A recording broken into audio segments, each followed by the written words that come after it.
All right, well, here we go. Start of week 2 of Unit 1. I hope your weekend was nice and relaxing. Here's kind of let me lay out a couple of things for you. Here's my goal and purpose in a class like this, okay? So I've heard from some of y'all already that the semester's busy, you got a lot going on, and making some decisions on what classes to keep and which ones to drop and so forth. I'm glad that y'all have stayed for this course. Of course, I would love for even more students to enroll in the class, but I love the content of this class. I love what it helps students to accomplish. And so if I have one student, I've worked with some students on a course tutorial, independent study, or if I have 30 students as I've had in the past, it doesn't matter to me. I just love having students in the class because I think the content that we're learning is so valuable. So I want to lay out kind of where I see the connection, why I see career development being so vitally important in the greater whole of marriage and family therapy, really just kind of clinical psychology in general. Okay, and then I want to talk about the syllabus, and then I want to just kind of lay out where we're headed and just alleviate any fears or anxieties. Like I'm already behind. I feel like I'm late to the game. Haven't gotten all my books yet. You know, as I mentioned in my note that I sent out last night, my goal is for for us to be caught up by the end of this week. Okay, so and if you look in the syllabus, which we'll get to kind of the outline here in a second, you will see that by the end of this unit, there's not a ton that needs to be accomplished. And the way that I've set it up, I've actually set it up as I'm sure you've seen by now, for what typically is a 16-week semester, as this is. I have broken it down into 8 units, which means that you have 2 full weeks per unit. Okay, so we're in Unit 1 right now, and that actually runs until the 20th of January. Okay. And then if you look at everything else, our last unit, Unit 8, is due or is done May 3rd, which is when the semester actually ends. So you've got a lot of time to focus on the content of this class.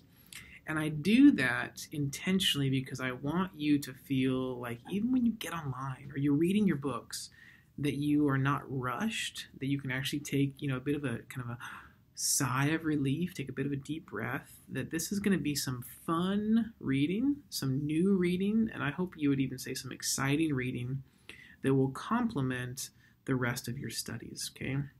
I don't want this to be too, overwhelming. I don't want you to feel stressed that you have all these assignments due.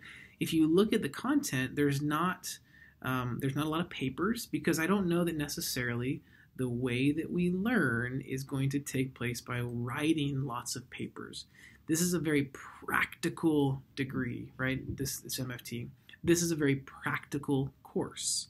And so if you're not able to look at something and go, oh, I can apply that in my life personally. I can apply that in my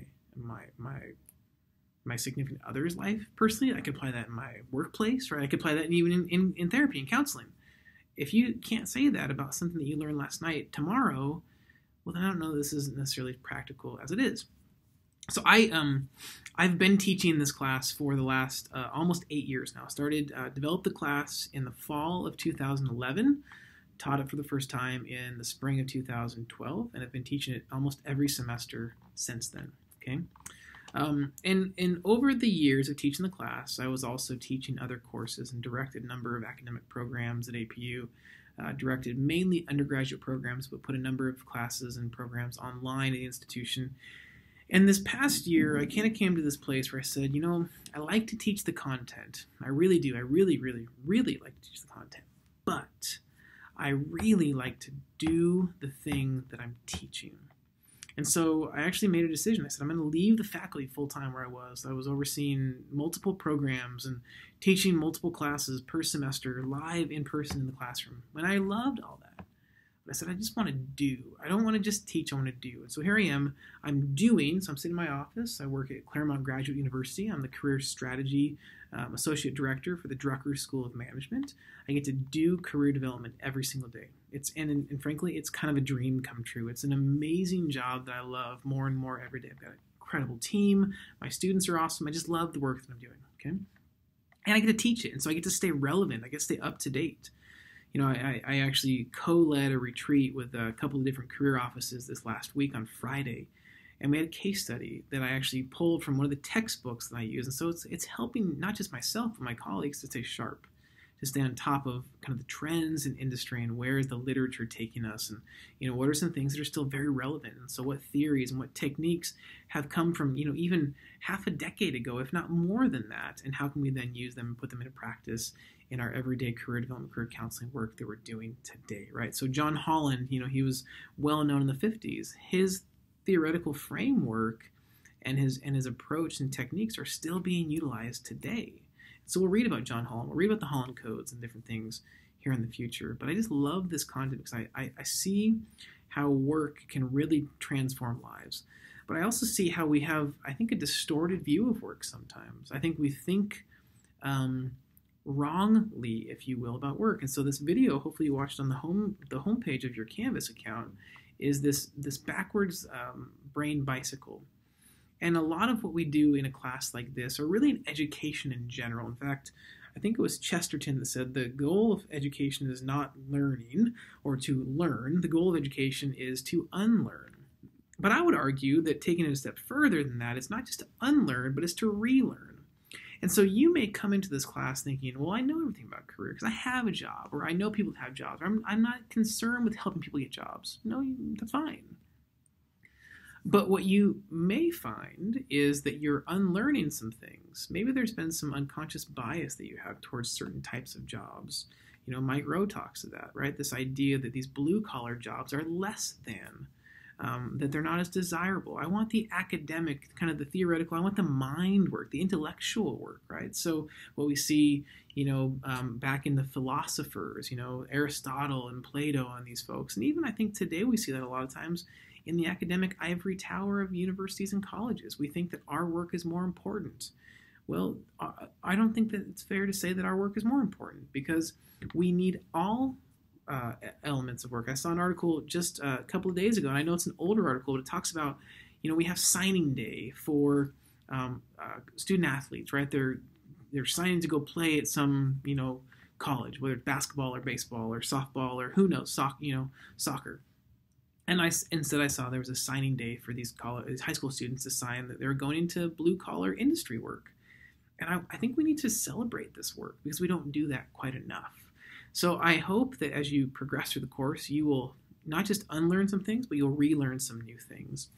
And one of the things that I like to talk about, and you'll get into this idea of the importance of career, especially in marriage and family therapy, is how and why it's so important. And I like to give this example. Let's say a family comes in to see you, right? There's a mom, dad, a 16-year-old daughter, and a 14-year-old son. So daughter's in high school, son's in middle school. And the family's just unhappy. And I'm going to kind of broad brush stroke some comments and make some kind of overarching statements. So please don't take this in the wrong way. I'm just going to give you a scenario, okay? It's one that I've thought about a lot. Because it's one that I hear from folks a lot, and it's one that's worked for me to kind of explain and articulate why I think this content fits within therapy, okay? So family comes in, mom has begged and pleaded and prodded for the family to go, and finally dad has agreed. Kids are, they come, dragging their feet begrudgingly, but they're there. What's going on? No one's talking. Mom's desperate. She's exacerbated, or exasperated, maybe exacerbated. She's just like at her wit's end. I don't even know what to do. Turns out dad got laid off from work. And so she's actually had to go back to work, and he's just been sitting on the couch. And again, broad brush strokes, I'm just take it for what it is. But dad's at home, and dad's actually started to fall into depression and fallen back on some old drinking habits. And not violent, not angry, just not doing anything. And mom is getting frustrated. And fortunately, when he got laid off, he got a severance, so there's some money in the bank, but they're looking forward to the future. It's been 6 months. Okay, hey, when are you going to get a job? When you get off the couch and actually apply for a job? Oh, I will, putting it off. So she's taking the initiative, and she's kind of carrying the brunt of the load, and she's now going back to work full time, as she's been home for a while, or she's even been volunteering and maybe working part-time, but now it's a full-time gig. So there's added stress. The 16-year-old daughter was supposed to be the first of her friends to get a car, which is kind of adding to, you know, this recognition as like the cool 16-year-old, like, oh, I can't believe she's going to get a car. And then she didn't, because now dad has lost his job, and so they've got some financial setbacks. And turns out that she's been making some poor decisions so that she can actually kind of feel attention, and she's just been angry at mom and dad and hasn't really lashed out, but just kind of is absent. Turns out it's because of this underlying issue that's disclosed and discovered through this counseling session that goes on and on for many, many weeks, right? The son has been in trouble at school and getting in fights. In fact, he got in a fist fight and bloodied, in fact, broke his former best friend's nose, who was then making fun of him because he used to have all the cool clothes and the cool shoes and the coolest gadgets, and now all of a sudden he doesn't have those things because, again, they've had a financial setback, and so he's being made fun of, and he's taken to, he's become angry and violent and getting in fights and being suspended. And so all of these things are percolating in these counseling sessions, but if you think about what's the root cause of these things, it's been the loss of a job. Now, is it a hard thing? Absolutely. Is it a challenging thing? Absolutely. Is it depressing? Absolutely. Is it discouraging? You bet. But one of the things, if you really think deep, long, and hard, you will be able to find, of course not in all situations, but in many, that there is a connection to something related to work. Either I can't get a job or I have a job, but it's not, you know, it's not sustaining me enough, right? I deserve better than that. Why did I get passed over for that promotion? Or, you know, that person stole my work and claimed it as their own. And so the ramifications of this is now coming out, you know, in multiple different ways. And I think I've done a lot of study and research and reading and training in this idea of design thinking. Design thinking is a way of, you know, well, it's defined many ways, but ultimately one of the ways that we look at this is to think about how do we solve problems, come up with solutions, and change, right? And so if we don't identify the right problem, we cannot identify the right solution.